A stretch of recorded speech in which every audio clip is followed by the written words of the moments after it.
Hello, everyone, and welcome to another vocabulary lesson here at Study English with Us. My name is Frank, and I'll be your instructor for this lesson on vegetables.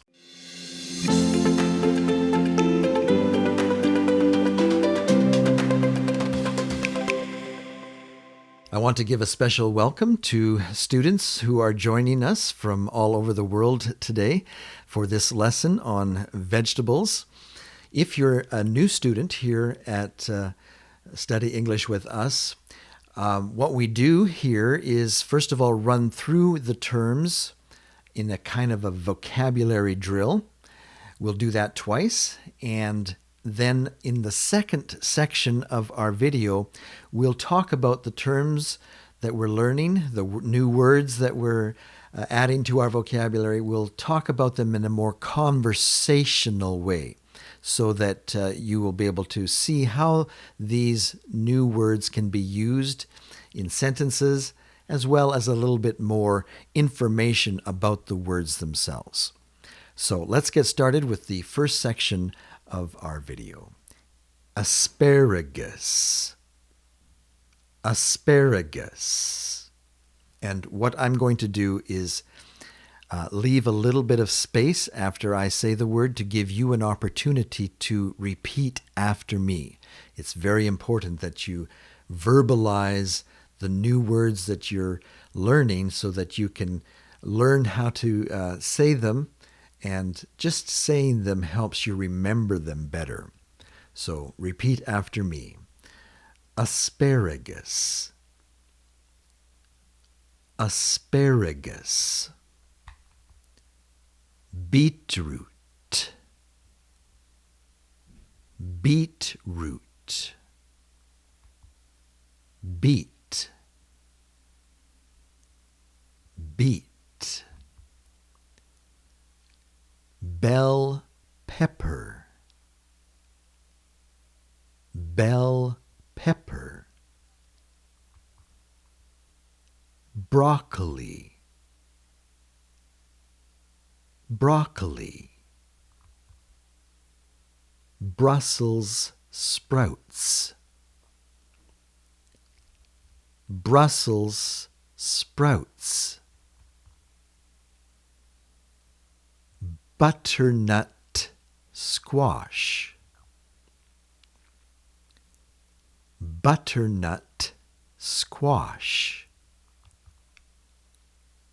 Cabbage.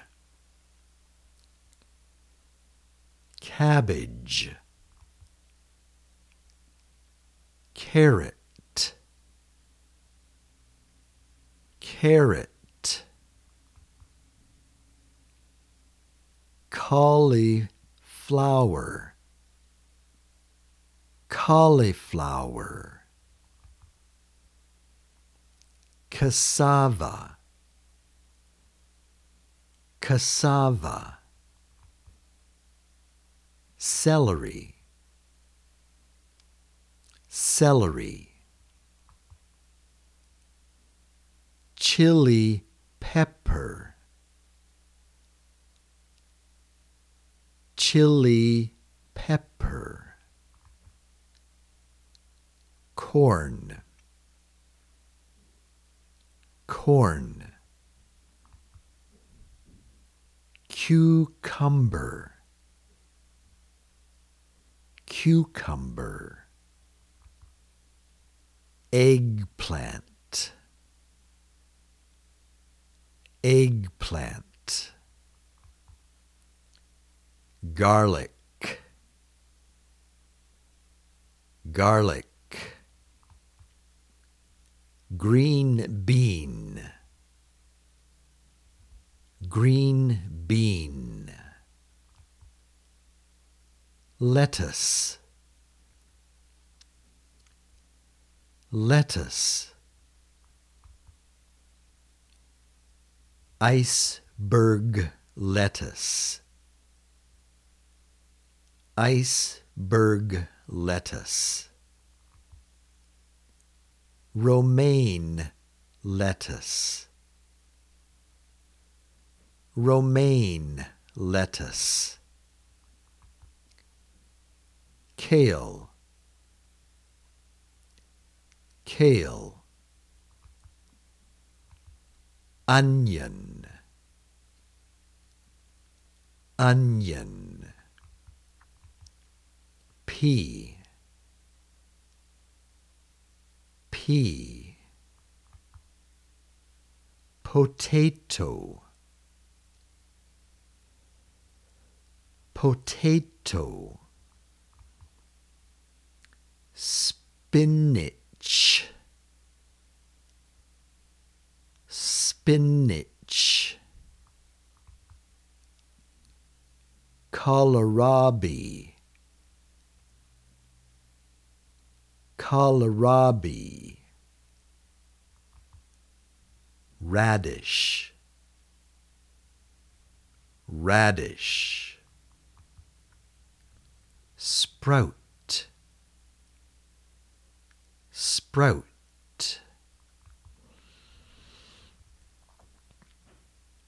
bean, bean, turnip, turnip, sweet potato, sweet potato, yam, yam, ginger, ginger, herb, herb. All right, let's go through them one more time. And this time we'll take the slides full screen so that you can see the images just a little better. Asparagus, asparagus, beetroot, beetroot, beet, beet, bell pepper, bell pepper, broccoli, broccoli, Brussels sprout, Brussels sprout, butternut squash, butternut squash, cabbage, cabbage, carrot, carrot,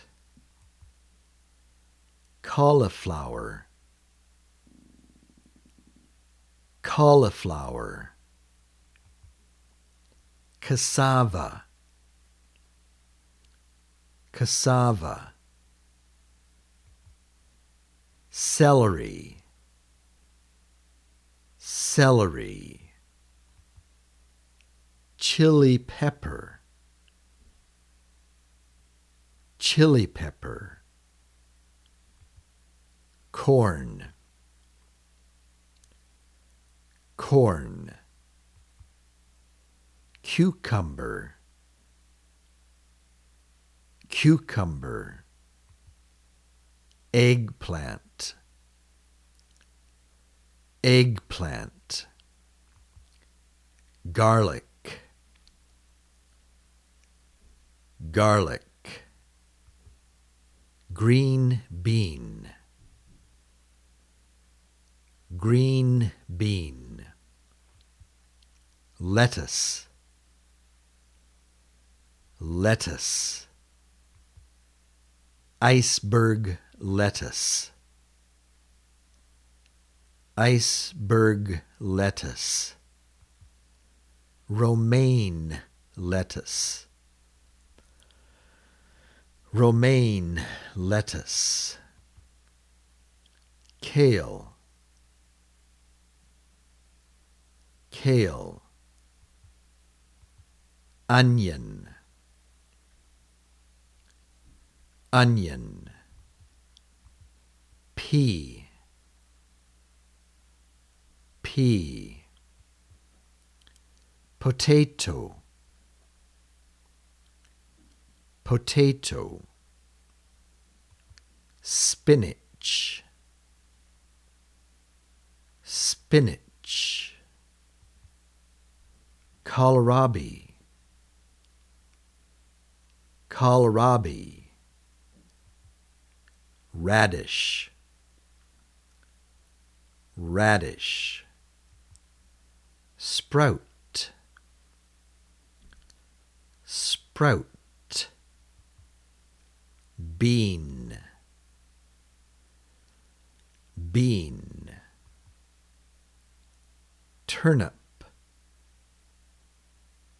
turnip, sweet potato, sweet potato, yam, yam, ginger, ginger, herb, herb. All right, well, that does it for this section of our lesson where we're just dealing with the vocabulary.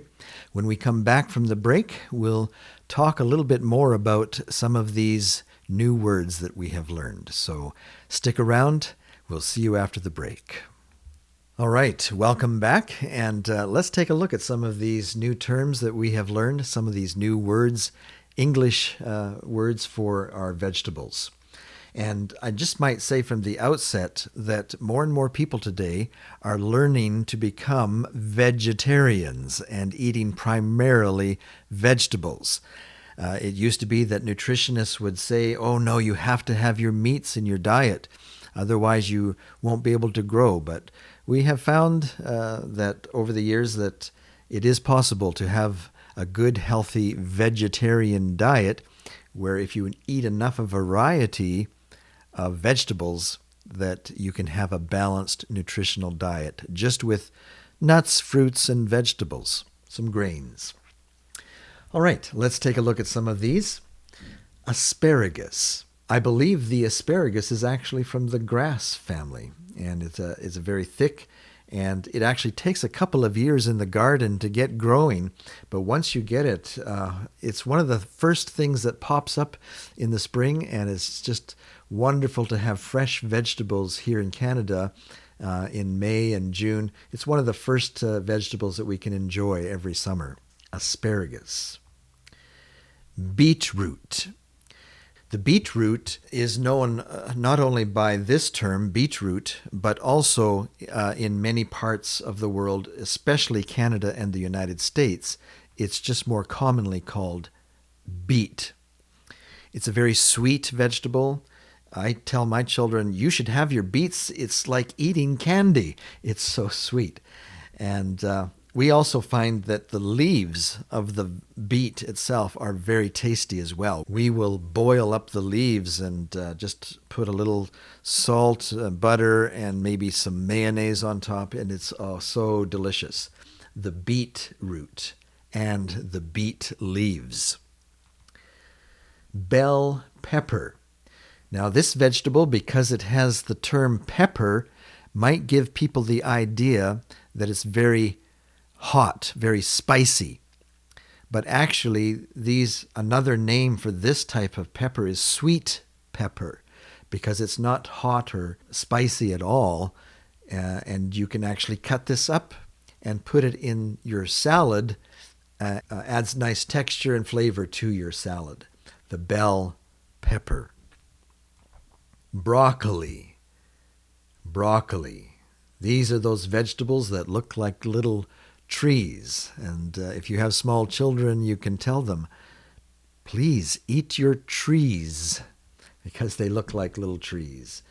And they are so good for you. They're just chocked full of vitamins. Brussels sprout. Brussels sprout. Now, as you talk to people about Brussels sprouts, you might find that they say, "Oh, I find Brussels sprouts to be a little bit too bitter." And so often they'll say, "No, thank you," when you offer them Brussels sprouts. And it is true that if you just boil them, they will be a little bit bitter to the taste. But if you fry them up in a frying pan with a little butter, perhaps some garlic, you'll find that it somehow is taking that bitter taste away, and it's just a wonderful dish. After you've had it like that, you'll always be wanting to pick up some more Brussels sprouts at the store. Brussels sprout. Give it a try. Butternut squash. Butternut squash. TK makes a wonderful soup out of butternut squash. Cabbage. Cabbage. Something that you can eat raw, put into your salad. You can cook it up. And some people even ferment it and use it in all sorts of different dishes. It kind of preserves the cabbage over the wintertime. And then you can make many dishes with that preserved or fermented cabbage. You probably have heard of kimchi that the Koreans make. Well, this is fermented cabbage. Carrot. Carrot. Perhaps one of our favorite vegetables. You can just cut them up and put them in your lunch, and they're a real nice, tasty snack at lunchtime at work. Or you can put them in salads. You can cook them, serve them that way. There's so many different ways you can enjoy carrots. Cauliflower. Cauliflower. Cassava. Cassava. This is a hardy plant that is grown in many parts of the world that I visit. There's two types of cassava you should know about, and that is often referred to as the sweet cassava. And the other type of cassava, I'm not sure how it's referred to, but you have to be careful how you process that type of cassava. Otherwise, it can be very poisonous to people who eat it. And so it has to be processed in a very certain way in order for it to be safe to eat. Cassava. If you're going to try it, make sure it's the sweet cassava so you have no danger of being killed by eating this food, eating this root. Celery. Celery. So many different ways that you can use celery. Chili pepper. Now, here is the pepper that is hot. So you don't often see people just eating chili peppers raw because it's just usually too hot to eat that way.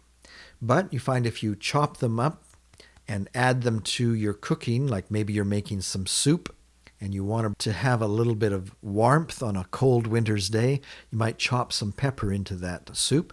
There's many different ways that you can use pepper to add spice to your foods. Corn. Corn.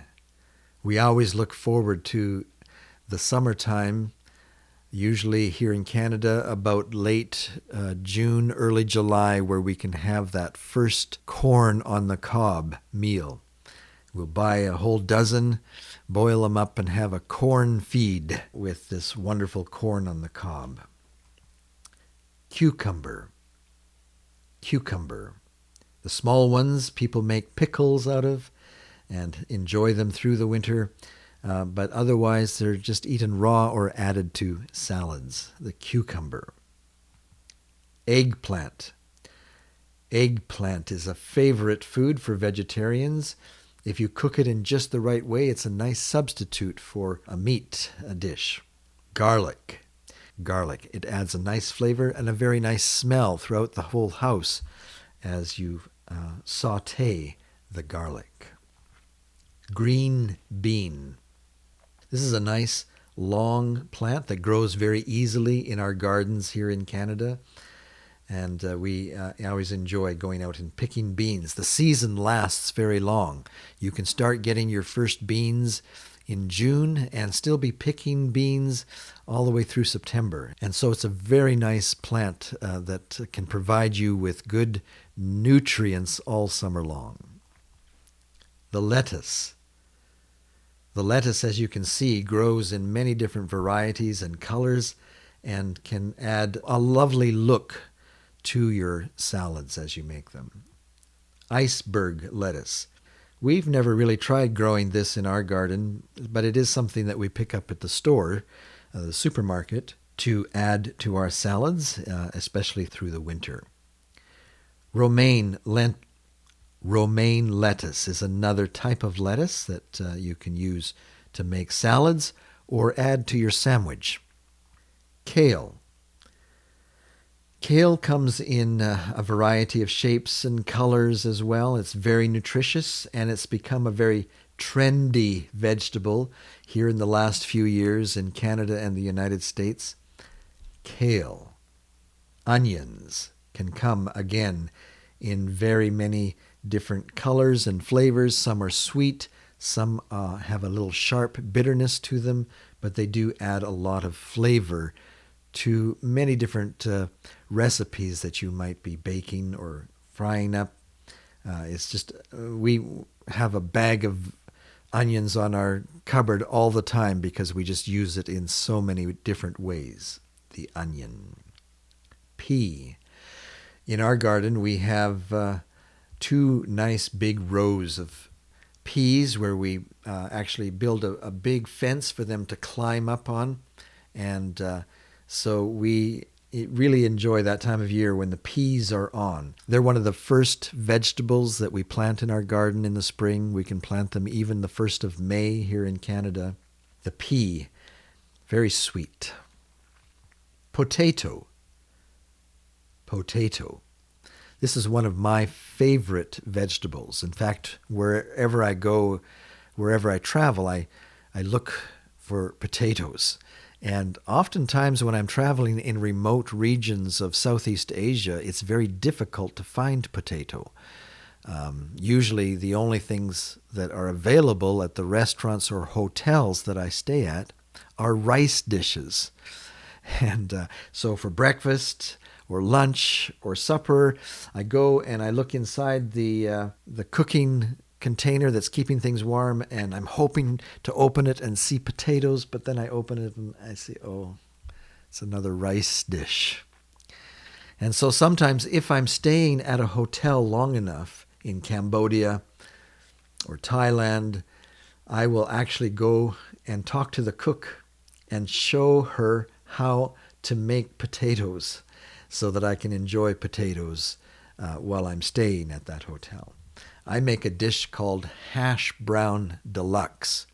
And maybe one of these days for one of our lessons, I'll have to show you how I make hash brown deluxe with potatoes and a few other ingredients. Spinach. This is one of those leafy vegetables that contains a lot of vitamins and nutrients, a lot of iron in spinach. And it's a good way to get your daily source of vitamins and iron. Kohlrabi. TK likes this vegetable. She puts it in her pho. Radish. The radish has a nice, sharp, sometimes bitter taste that you can chop up and put in your salad that adds a little zest to your salad. I really like putting radishes in my salad. And a lot of people like to grow sprouts. Like you can see some bean sprouts here. There might be some sprouts from lentils there. So many different things that you can grow, and they sprout up. And after just a few days, you can add them to any dish that you want, really. They go good in salads and soups. So many different ways. You can put them in a sandwich.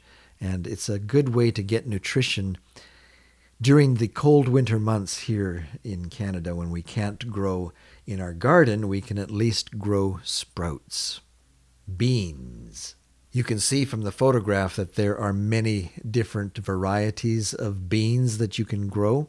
And if you let them harden in their shells, is a type of vegetable that you can preserve for a very long time, because you're really preserving the seeds, and the seeds can last a very long time.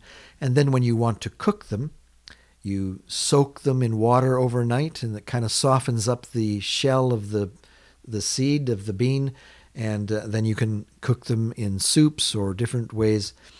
And I like to make a soup that uses 5 different varieties of beans. I call it my 5-bean soup. That's another one that I'm going to have to maybe do a lesson on sometime and show you how I make my 5-bean soup. The turnip. Turnip. Many different shapes and varieties of turnip I've seen all over the world. Sweet potato. Now, this type of potato in Canada and the United States is also called a yam. So you could go to the store and see yams in the bin, and if you brought them home, you would actually be bringing home a sweet potato. And this is a type of potato that children especially like because they are so sweet. The ginger. Again, this probably isn't a vegetable that you would just kind of snack on because it's got quite a strong taste, but it is nice to add ginger to many different meals that you might be cooking or drinks that you might be making. TK makes a wonderful apple cider with ginger inside, and it is very tasty. Warms my heart on a cold winter's night here in Canada. Ginger. Herbs. Some of the countries that I go and film in, working for ADRA, I will be talking about their nutrition and their diet. And they will show me the herbs that they are gathering from the jungle or just from their backyard. And often they will just call this vegetables. And the first time I talked to people and they told me, I'm going to go pick some vegetables. So I'm waiting there for them to show me their vegetables, and all they come back with is a basket full of herbs and leaves. And I was a little surprised because when they said vegetables, I was thinking potatoes and beets, carrots, and these types of things. But a lot of people, when they talk about vegetables, they are talking just about leaves, leafy vegetables. We would call them leafy vegetables, as opposed to root vegetables. Root vegetables. And so when you talk about vegetables, you might have in your mind a lot of root type of vegetables, and other people, when they talk about vegetables, they're thinking more in terms of leaves and greens and herbs like we have here. All right, well, I believe that does it for this section of our lesson where we're talking about the names of the vegetables. Let me know in the comments below if there is a favorite vegetable that you have that we forgot to include in our lesson today. I'd be happy, very interested to know some of the vegetables that you enjoy that we did not include in our lesson today. Just going through this lesson now, I realized that there was one that got dropped out, and so maybe I'll add it right now. It is the watercress. That is what we call it here in Canada and the United States, the watercress. TK from Vietnam, my wife, knows it as morning glory. At least that's the English name that she learned for this vegetable, the morning glory. It's a very popular vegetable, a leafy vegetable that grows in water. I've seen many people growing it near the edge of lakes there in Vietnam and Cambodia. And it is a favorite vegetable over there. So morning glory or watercress. And so there you have it, the one that I missed. Let me know if there's others that you enjoy eating that I have also missed. If you have found this lesson helpful, please share it with your friends who are also learning English, or maybe you can just encourage them to start learning English. It's a very valuable tool to have, And we would love to see your friends join up here at Study English with us. Like it, share it with your friends, and if you haven't already done so, subscribe to our channel here at Study English with us. So long for now.